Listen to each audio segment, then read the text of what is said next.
Hey everyone, and welcome back to What's the Plan? The podcast where we dive into the matters of our careers in the architecture and urban planning field. I'm Hayley. And I'm Andrea. So Hayley, what's the plan this week? This week's plan is all about missing middle housing. Now that we have established the importance of affordable housing in our previous episode, we thought, why not follow it up with a potential solution to increase the housing stock, and that is through missing middle housing. So what is missing middle housing? Coined by Daniel G. Parlock, missing middle housing is a range of house-scale buildings with multiple units located in a walkable neighborhood. To break it down even further, this range of housing is considered missing as they have been typically made illegal in North America to build through zoning policies since the mid-1940s. And they were made illegal because they sit in the middle of a spectrum between detached single-family homes and mid-rise to high-rise apartment buildings in both form and scale, and often affordability, which we will touch upon later.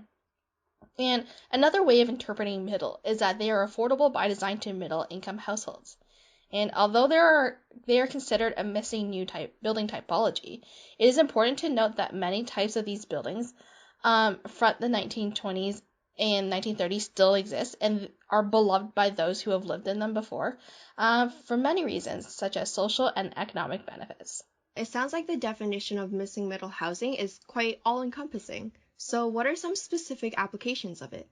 Yes, there are two main application categories of missing middle housing, and first up are plexes, and they are duplexes, triplexes, fourplexes, and multiplexes.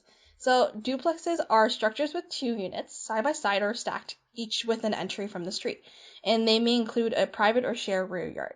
And then there are triplexes. They are structures with three units, typically stacked on top of each other, and one entry for the ground floor unit and a shared entry for the units above. This type, as a result, does not include a rear yard. And fourplexes are structures with four units, two on the ground floor and two above with the shared or individual entries from the street. And they may include a private or shared rear yard. And as for multiplexes, this is a combination of the previous, as they are structures that consist of 5 to 12 dwelling units arranged side by side and or stacked. And typically they share an entry from the street and do not have a rear yard. The next category is courtyard. And first up in the courtyards are cottage courts. And these are structures consisting of multiple side-by-side units around a courtyard or series of courtyards. And in this scenario, the courtyard replaces the function of a rear yard, and each unit is accessed from the courtyard. And similar to cottage courts, there are courtyard buildings, and these are essentially the same thing, with the exception that units can be also stacked on top of each other, therefore making them a story or two taller. And lastly, but not least, we have townhouses and live work. So townhouses, which are much more commonly known, are structures that consist of 2 to 15 multi-story dwelling units placed side by side. And their front facades are typically narrow and lack garages. As for live work, these structures consisting of one unit above or behind a fire-separated flexible ground floor space that can be used for non-residential purposes. And oftentimes you would see is that either you would have like a corner store, a little like a cafe, a flower market, any like small mom and pop shop. And as typically the ground floor is used for retail, this typology is often found on main streets and do not include a rear yard. So does live work structures count as a type of mixed-use development? Yes, they do. Okay. So the popularity of the term missing middle housing addresses the housing challenges faced by middle-income households, which includes difficulty finding housing that suits their needs and budgets, both in the ownership sector and the rental sector. The housing market is definitely meeting the needs of high-income households, and as unfortunate as it is to suffer from homelessness, cities are becoming more and more aware of homelessness as an issue, and so there's an increased awareness around providing housing supports for those in low-income housing. However, the range of housing that's currently available to middle-income earners is quickly declining, which means that middle-income earners are at risk of being priced out of the city. So now, why is this an issue? One major reason why it's important to provide housing for middle-income earners is because they are critical to the economic success of a city. First of all, let's take a look at who middle-income earners are. Typically, this would include individuals in professions such as teaching, nursing, social work, and customer service. So imagine if a city is no longer providing housing that fits the needs and budgets of everyone with these jobs. What would happen? Not only would these individuals find homes in another city, but they take their careers with them, which means they're essentially no longer contributing to the economic success of the city that they want to be in. Because if you think about it, these teachers, nurses, social workers, and most importantly, customer service workers are the ones who make it possible for businesses to run in cities. They're the ones that provide a way for people to stimulate the economy, and without them, a city's economy will definitely begin to decline. Another reason why it's so important to address and implement missing middle housing is because, incidentally, supporting missing middle housing can also provide affordable housing opportunities to low-income households. As I mentioned earlier, some cities provide housing supports for low-income earners, which could include social housing. And if there isn't housing available for middle-income earners, and moving to another city isn't an option for them for whatever reason, their only option might be to move into social housing and take up spaces that could otherwise go to a low-income worker. Similar to a domino effect, this means that if the housing needs of those within the middle-income households are addressed and solutions are provided, housing solutions for low-income households can more easily be addressed as well. Mm-hmm. Now that we discussed what it is and its benefits, let's talk about the barriers that we still face today when it comes to executing such ideas. So the first and probably the most important or significant barrier are policies. And these are policies that were established when cities started promoting car-centric suburbanization with an emphasis on every nuclear family owning their own detached home. Therefore, there is this assumption that in order to get high density, you're required to build big buildings. To enforce this restriction, cities implemented policies that restrain what can be built. And the most significant of this are zoning policies and zoning land for only single-family houses. In Canada, if you were to look at the zoning maps of the major cities, coming in with the lowest percentage is Montreal, with 46% of its land dedicated for single-family houses. In Toronto, you have 62%. In Calgary, you have 67%. In Edmonton, you have 69%. And coming in with the most, you have Vancouver with 81%. 81% of its entire city. Just think about that for single-family houses. No wonder they have a housing crisis. I think that also goes to show the priorities that Vancouver has. Like, if 81% of the land is designated for single-family housing, how much of the land is designated for economy and commercial space and just a way to support all of the residents they have? Yeah. So, like, seeing how 81% is quite alarming, the city has decided that, yes, they will change and they will improve the city. And they will do so by making it possible to build duplexes in all residential neighborhoods. And with that in mind, given how majority of the land in cities are dedicated for single-family houses, a lot of times developers just follow suit and build for such demographics, even though there is a greater demand for other typologies. And for the same reason, this is also why a lot of developers resort to only building high-rises as an answer for the housing shortage, as they know they are guaranteed a greater profit at the end of the day. And although you can apply for zoning variances to build buildings that fit under the missing middle umbrella, there is a lot of pushback from several external parties, which we will go into detail later. And as for other policies, they mostly limit on how much area on a lot can actually be used for housing, therefore restricting the ability to build for multiple units. And these include minimum parking requirements, which is typically one parking space for every unit. There are setback regulations, meaning how close to the street you may build and how far back from the property line at the back of the lot you can also build. There are lot coverage rules, which dictate the footprint of the building and impervious surfaces such as pavements and versus greenscape. And there are building heights that restrict there are building heights which restrict how tall you can build in terms of perhaps shadows, as well as wall separation distance, which dictates the distance between buildings for fire egress.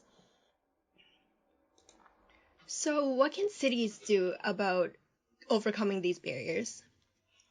So the first the first thing they needed to do is eliminate single-family zoning citywide.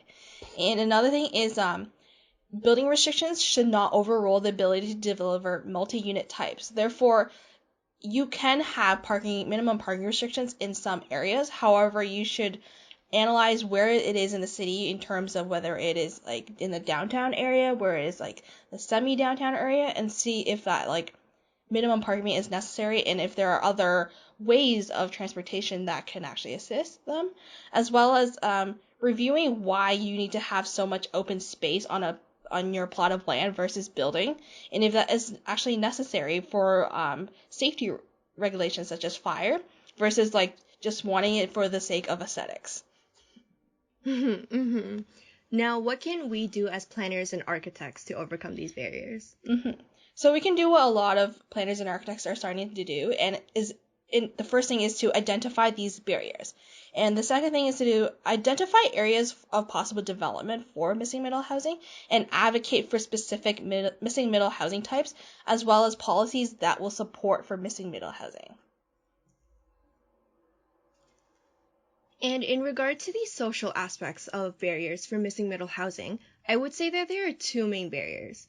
The first barrier would be the current housing market, and more specifically, the current supply and demand of the housing market. The reason why the current supply and demand is such a large barrier in enabling missing middle housing is because, although slight, there are housing investors out there who only look for homes with a large return on investment. And as long as there are people out there willing to pay these large amounts of money for property, developers will continue to supply and meet those demands because they know they'll be able to make a profit from it. And as Andrea mentioned earlier, in many areas, zoning prohibits the development of multifamily homes in residential areas that are zoned for single-family dwellings or high-rise developments.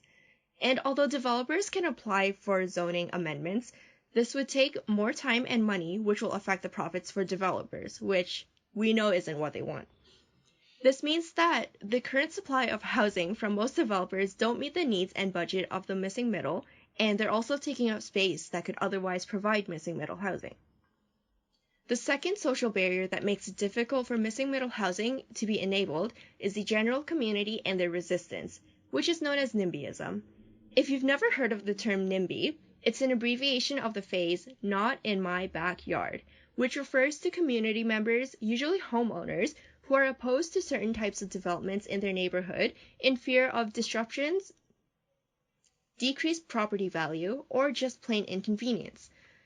Which, if you think about it, doesn't sound like a big deal, but there are people in communities who really, really care about these issues.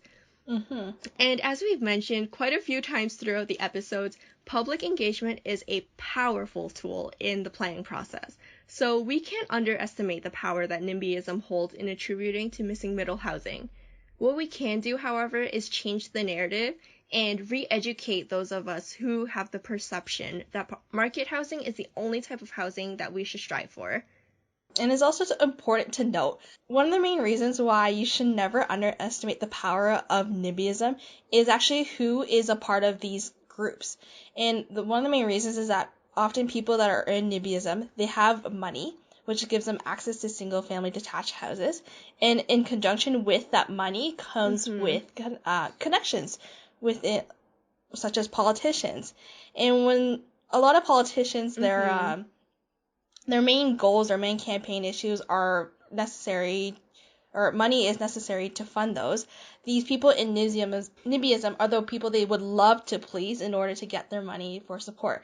So a lot of times, like, you have a bit of a collusion or corruption or however you like to say, and these voices that are part of these, like, saying no, their voices are a lot more louder than those that than the average citizen. And I think that really goes to show that we really need to think about who we're actually electing to represent us as cities for the government body, because it genuinely makes a difference what their opinions are and what their values are. However, it is not all doom and gloom, and there are many examples of creative developments being delivered to both buyers and renters alike.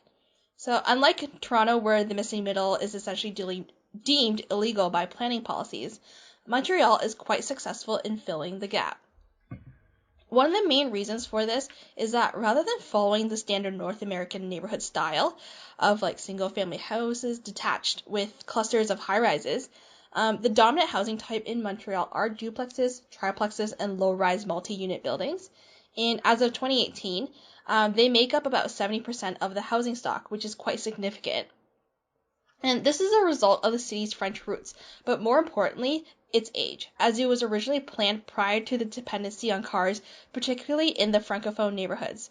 And most of these multiplexes you see in the city were built before World War II, and when you don't have cars, density is important so people can access everything they need within walking distance. Mm-hmm. This lends itself to the 15-minute city idea.